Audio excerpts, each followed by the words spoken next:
Welcome back ناظرین. سر ایک دفعہ پھر سے عمران خان صاحب اگر 9 مئی کی معافی مانگ لے تو معاملات آگے چل سکتے ہیں. ماضی میں خواجہ صاحب بھی کہہ چکے ہیں, اب رانا ثناء اللہ صاحب کی سٹیٹمنٹ بھی آئی ہے. obviously P M L N کے کافی لوگ, حکومت جو ہے اس میں کافی لوگ یہ ویو پوائنٹ رکھتے ہیں کہ اگر عمران خان صاحب معافی مانگ لیں. سر 9 مئی کی معافی مانگنے سے تمام تر معاملات ختم ہو کے ایٹ ونس آگے چل پڑے گا ملک؟ How do you see that?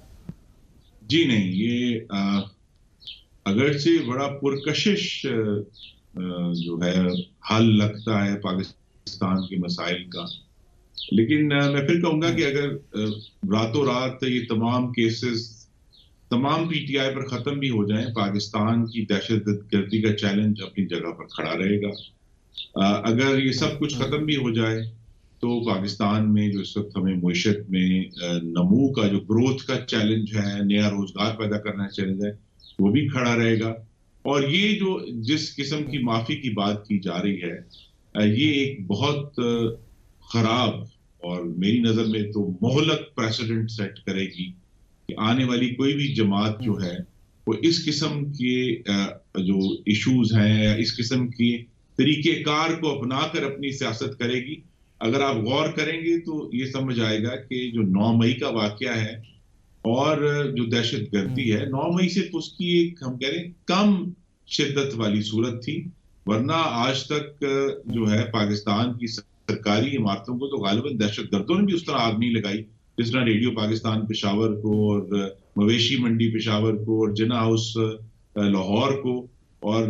یہ بھی ایک ریکارڈ کا حصہ ہے کہ میاں والی ایئر بیس پر صرف 2 جو ہیں جو تنظیمیں ہیں انہوں نے حملہ کیا ہے اور اس کے اوپر حملہ آوروں نے کوشش کی ہے. ایک تحریک طالبان پاکستان ہے اور دوسری پاکستان تحریک انصاف ہے. تو یہ جو اس طرح کے سادہ نظر آنے والے جو حل ہیں وہ پاکستان کی لانگ ٹرم سیاست کے لیے, شاید شارٹ ٹرم میں تو کوئی فائدہ کوئی اٹھا لے, لیکن لانگ ٹرم کے لیے بالکل بھی سود مند نہیں ہے. یہ مثال قائم نہیں ہونی چاہیے کہ آپ شہیدوں کی یادگاروں کی بے حرمتی کر کے اور سرکاری املاک کو آگ لگا کر اور پولیس کے اوپر پیٹرول بم پھینک کر جو ہے بعد میں ایک معافی مانگ لیں تو سب معاف ہو جائے گا. جو جرم ہے وہ جرم رہے گا, جو سیاسی اکوموڈیشن ہے اس کے اور طریقے. سر یہ بالکل آپ کی بات ٹھیک ہے, جو جرم ہے وہ جرم رہتا ہے, لیکن سر اس ملک کی تاریخ میں سپریم کورٹ کے اوپر بھی ایک اٹیک ہوا تھا. ہمیں یہ توجیہ, ہمیں یہ اس کا بتایا جاتا ہے, جواب دیا جاتا ہے کہ جن لوگوں نے کیا تھا ان کو سزا ہو گئی تھی. تو طارق عزیز مرحوم اور اختر رسول صاحب کے نام ہی میرے ذہن میں تو آتے ہیں سپریم کورٹ حملہ کیس کے بعد, لیکن سر اس ملک کی تاریخ میں بہت کچھ ہوا ہے سیاسی تاریخ میں. جی دیکھیے وہ ہوا ہے نا, اور اس کے اوپر کیس بھی چلا, ان کو سزائیں بھی ہوئی, کچھ لوگوں کو نہیں ہوئی. لیکن وہ جو حملہ تھا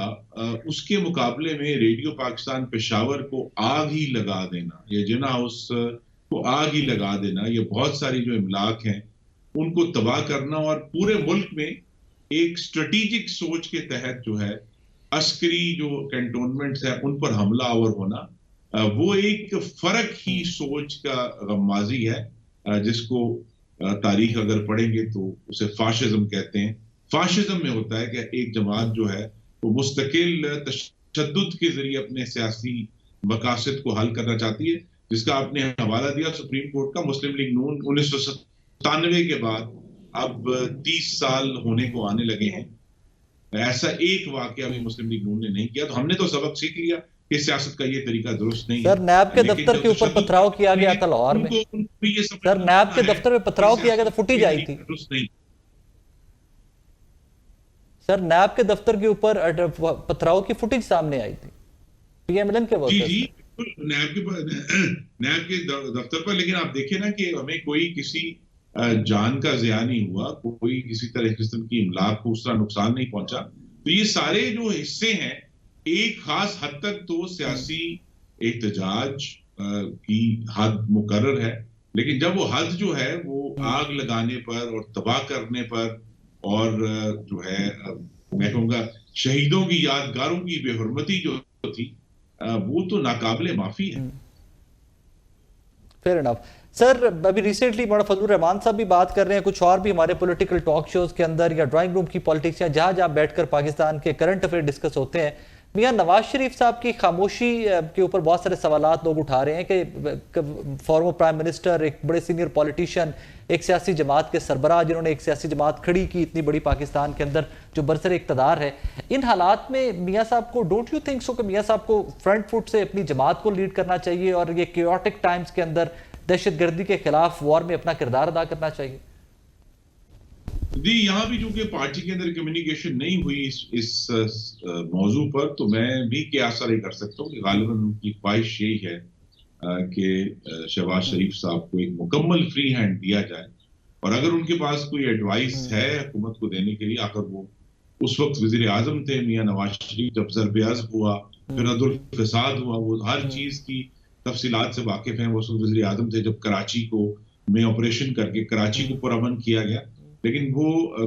غالباً میں پھر کیاسا کہوں گا، کیاسا نہیں کر سکتا ہوں کہ وہ بہتر سمجھتے ہیں کہ تمام اگر مشورے اور اسٹریٹجک تھاٹ ہے تو وہ براہ راست وزیر اعظم تک پہنچائیں، اس کو پبلک فی الحال نہیں کریں۔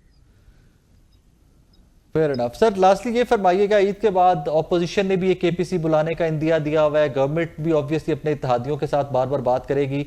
But at the same time opposition, Maulana Fazlur الرحمان صاحب، یہ ایک اتحاد بنتا دکھائی دے رہا ہے، ابھی بظاہر کچھ اس طرح کی وضاحت دکھائی دے رہی ہے کیونکہ احتجاج کی طرف تحریک انصاف اور یہ اپوزیشن جماعتیں لیڈ کریں گی۔ ڈو یو تھنک گورنمنٹ کے لیے کوئی اٹس آل از ویل یا کوئی گھبرانے کی صورتحال ہے؟ جی نہیں، میں نہیں سمجھتا کہ اس میں کوئی گھبرانے کی صورتحال ہے، کیونکہ یہ جو اتحاد بنے گا اس میں ایسی جماعتیں شامل ہیں جن کے ریکارڈ میں کوئی نومئی نہیں ہے، جنہوں نے کبھی آگ نہیں لگائی، وہ ہمیشہ پرامن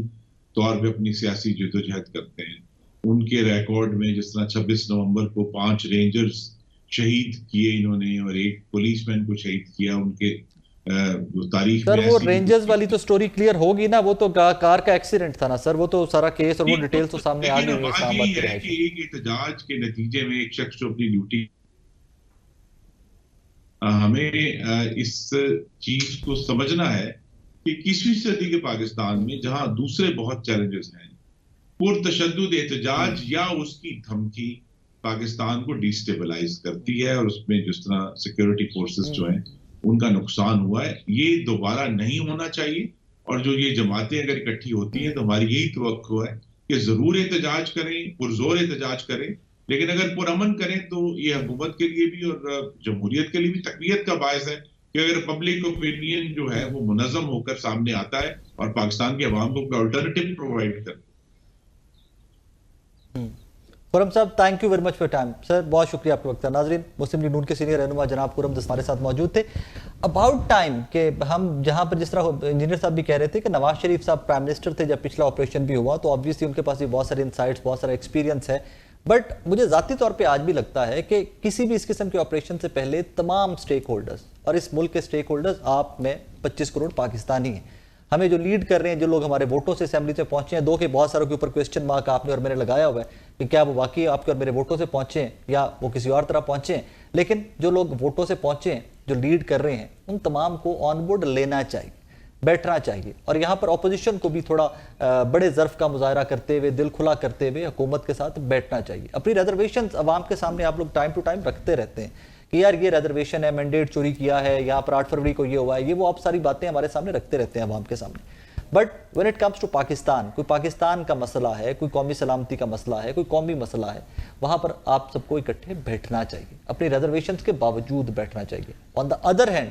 اپوزیشن جس طرح اندیا دیے بیٹھی ہے کہ وہ عید کے بعد کوئی احتجاج پلان کر رہے ہیں، تو ان کو اس احتجاج کی اجازت ہونی چاہیے۔ ہم نے ماضی میں اسی ملک کے اندر ایسی حکومتیں دیکھی ہیں کہ جو احتجاج کرنے والوں کو فیسیلیٹیٹ کرتی تھی، وہاں پر پانی کے ٹینکر بھی پہنچائے جاتے تھے، وہاں پر فرسٹ ایڈ بھی ہوتی تھی، وہاں پر ڈاکٹرز بھی ہوتے تھے، اسپتال بھی، کیمپ وہاں پر بنائے جاتے تھے علاج معالجے کے لیے بھی۔ احتجاج اس ملک نے ایسے بھی وٹنس کیے، اور یہی جمہوریت ہے۔ اسی طرح کے احتجاج بھی ہونے چاہیے کہ اگر کوئی سیاسی جماعت، کوئی تحریک، کوئی عوام کا گروہ احتجاج کرنا چاہے تو ان کو فیسیلیٹیٹ کیجیے، جو ان کا آئینی حق ہے، نہ کہ کرش کرنے کی کوشش کیجیے اور مزید کیوٹک سچویشنز جو ہیں ان کو ٹریگر کیجیے اس ملک کے اندر۔ اس دعا کے ساتھ اجازت دیجیے کہ آپ اور میں اس ملک کے لیے، اس جمہوریت کے لیے کام کرتے رہیں کہ جس کی پکچر ہمیں آئین اور کانسٹیٹیوشن اس ملک کا دکھاتا ہے۔ اپنا بہت سارا خیال رکھیے، دعا میں یاد رکھیے گا۔ اللہ حافظ۔